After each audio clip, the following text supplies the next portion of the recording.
And now, as the lights go down at the Velasco Theater...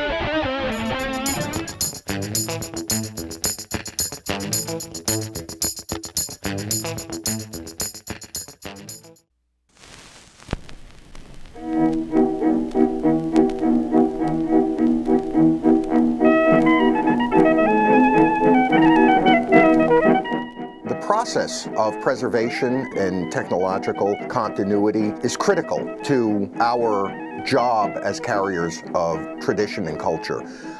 The first thing we have to do is really to determine what exists, and our job in determining what exists is to really understand what came before us on a deep level. I think the best example for what came before us is really in the classical musical world, where an entire body of music, that of Johann Sebastian Bach, was single-handedly revitalized by one person, by Felix Mendelssohn.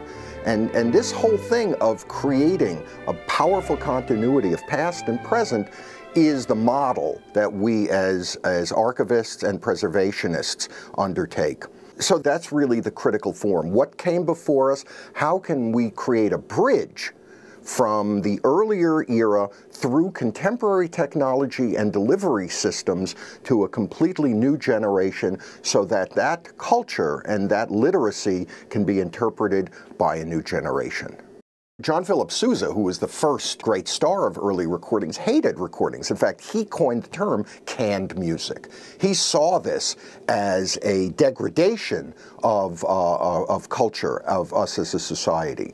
What he didn't realize, what no one then realized, is that these tabulas, these tabula rasas, these recordings document an incredibly vibrant part of our collective history as a society and are a gift from an older generation to a contemporary generation.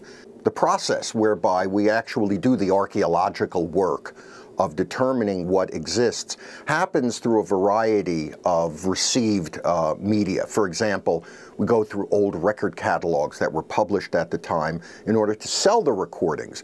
We look through old newspapers to see advertisements of what was being sold directly to the public, record reviews of the period. Maybe the best, of course, are the actual records which have survived from previous generations. We look at these records long before we actually listen to them. There is so much information on here that tells us who it was, when it was, what they were doing, what was the context of this material. All of this stuff before the moment that the needle slips into the groove.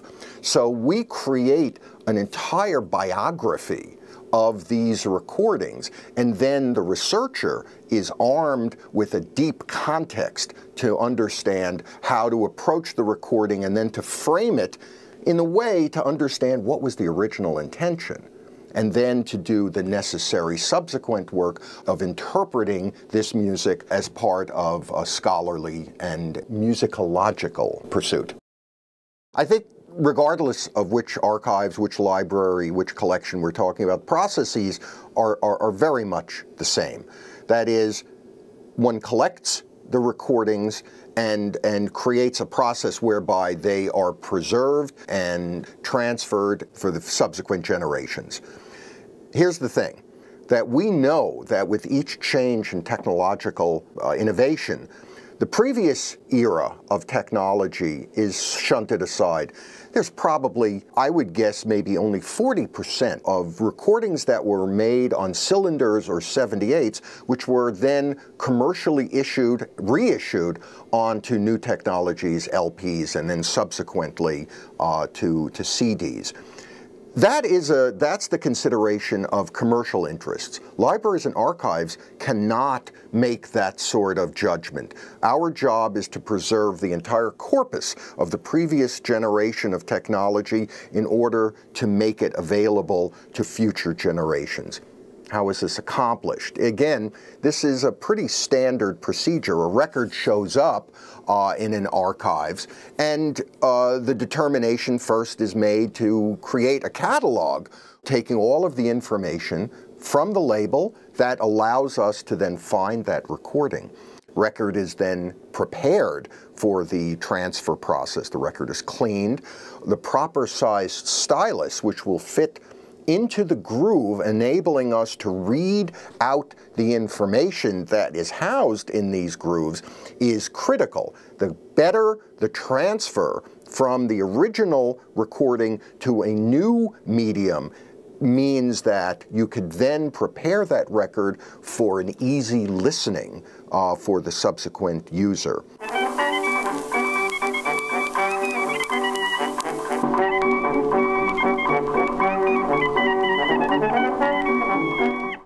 So how do we give people the access to this kind of music, given restrictions, technological restrictions, legal restrictions, restrictions of even simple things of who has internet access and who doesn't?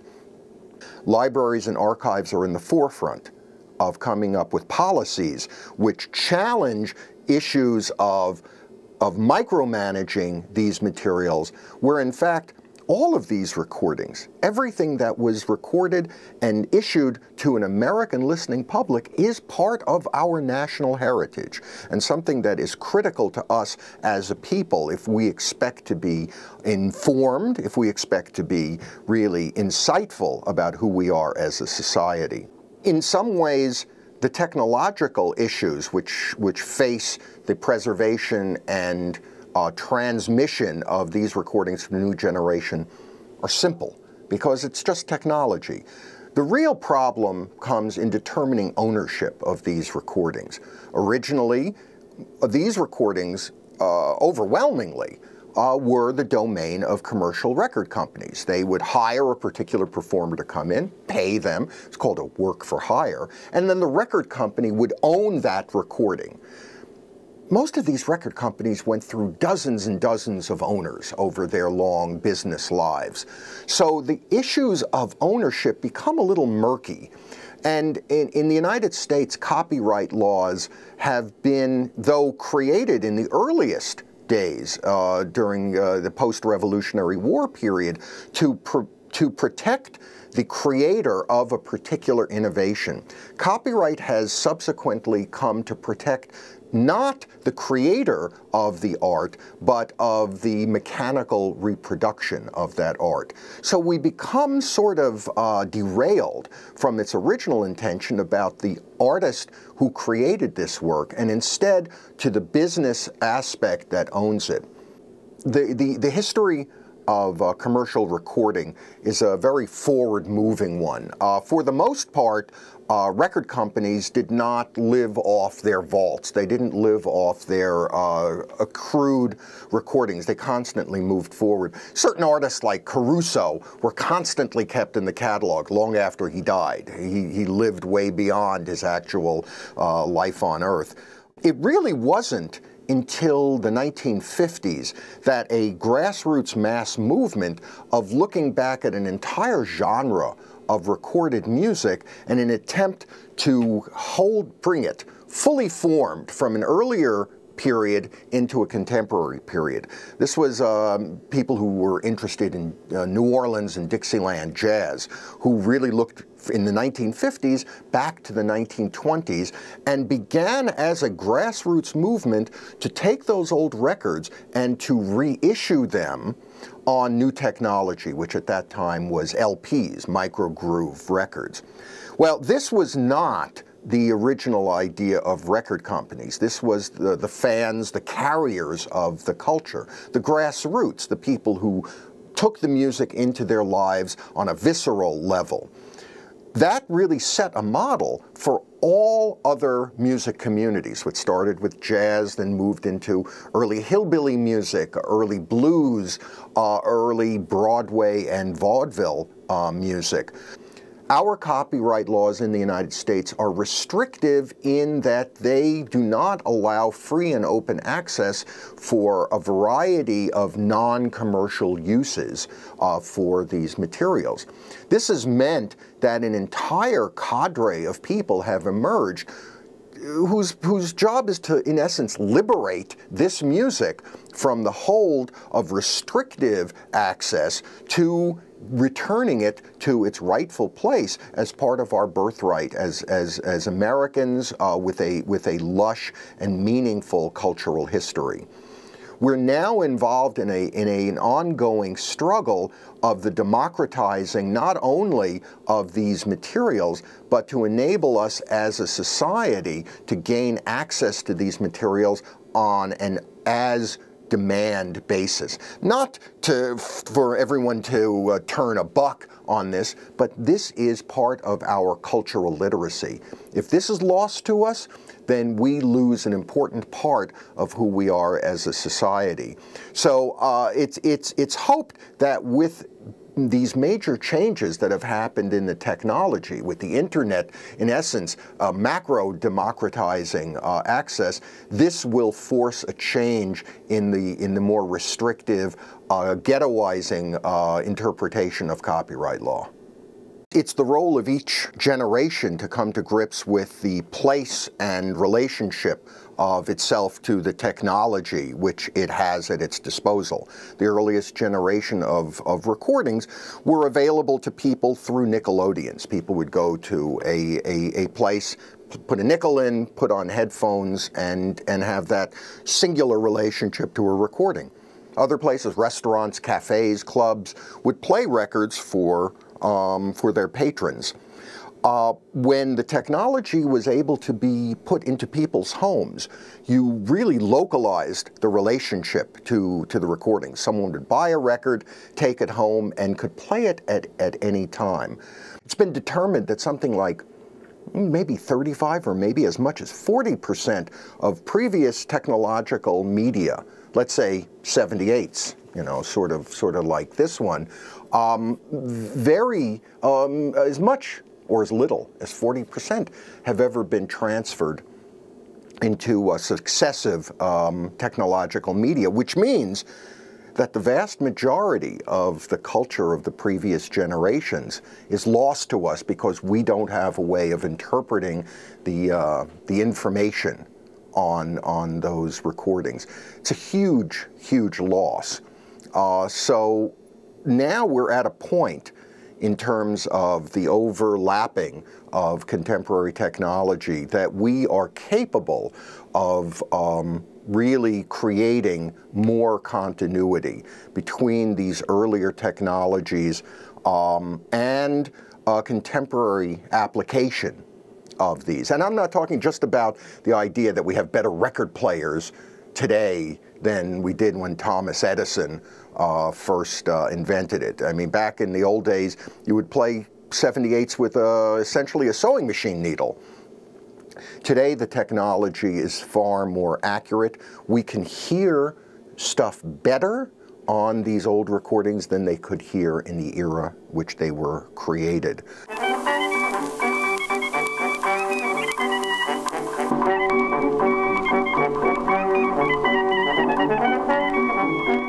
Well, we now see that we're on the cusp of yet another great technological surge, not using a physical form of the music, that is, taking a record and then making a copy onto another record, but by placing it on the internet so that instead of a single disc, people will have this music as a waveform, as a file, and suddenly we have an entirely new set of issues about the access of these materials through new technology.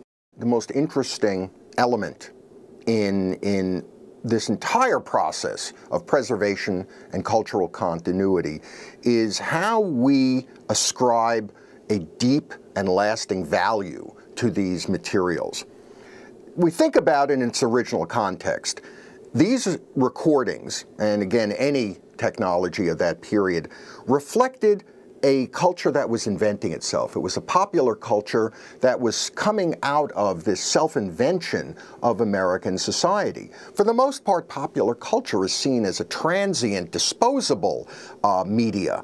And so, on a certain level, people will say, well, why would we be interested in that? I mean, we're not interested in wanting to say, okay, we should have Stanley steamers now. We should have gas lights, because that's what they used at that period. These recordings are critical to us now This is something that could not have been understood by the original inventors of the technology, nor by the purveyors of these recordings. We couldn't possibly know that these recordings would do two things simultaneously.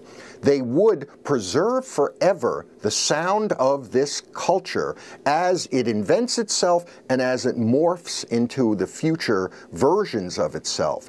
But in creating these recordings, it also, in a way, helped to destroy the previous generation of this culture by superimposing from the top down a new technology that says something, hey, this is on a record. It must be good. It must be important because somebody invested in this. Suddenly, these records, in a way, displace earlier forms of music and speeds up a process of folk transition and folk process that would take ordinarily generations for that to happen. But the recording, film, radio, any of these mass-produced technologies would speed up that process. So what happens is, these recordings, every single 78, it's like a piece of a jigsaw puzzle, that without each of these individual pieces to give us that full picture of the generation which invented this culture, we lose a critically important piece of the ability to interpret why is this important. Who are we today by understanding who we were a century ago? This sound document is vital to us as a society because we then can recreate our entire history in this real time. We're in essence eavesdropping on our ancestors as they amused themselves, as they entertained themselves, and as they invented a culture that has been a sort of a birthright and handed to us in full form. They could not know this then, that these are in essence 3-minute shellac messages in a bottle. But for us today, this is a vitally important gift to us to understand ourselves as a dynamic society and in a culture that really out of whole cloth invented this entire industry and gave us a culture that we could then really understand and be a vital part of. A lot of times laws and the intention of the quote-unquote the original owners lag far behind the changes that technology really create. But this just means that there is still a thirst, there's a hunger, there's a real need for each generation to feel that sense of continuity, the baton passed, a technological baton from the previous generation to the new generation. And we're just seeing only the most contemporary example of that. This will, no doubt, continue to change as we move forward in new ways of storage, of sound media, and other media into the next generation. For the most part, we are a society of received texts. That is, before the 19th century, the only way things were transmitted were through books. And I think the invention of institutions like libraries and archives and universities are very ur-text. They're very about the book. And the book has been really about a select few. Writing was kept to a minimum. It was kept to a particular class of people who could both read and write. That control of the message has been vital to issues of entire city-states, entire civilizations controlling their populations. What happened in the 19th century was the invention of mass culture, the invention of recordings, the invention of film, the invention of radio, took the control, in essence, away from the few and gave it to the many. And there's still a real conflict between mass culture, people who look at mass culture and they say, how good can it be? I mean, we talk about that today, Jersey Shore and American Idol. We look at this kind of stuff, we say, why is this important? But this is critical to us understanding ourselves, to us to hear us as a society speak to ourselves. The democratization of technology and the message that it carries takes us out of the realm of the Middle Ages and puts us squarely into a contemporary modern society where, for better or worse, we all have access to ways of documenting ourselves and representing ourselves as members of a dynamic society for future generations. It creates an awful lot of materials that we have to find space for, but that's a small price to pay for our ability to each have a say in preserving our society into the future.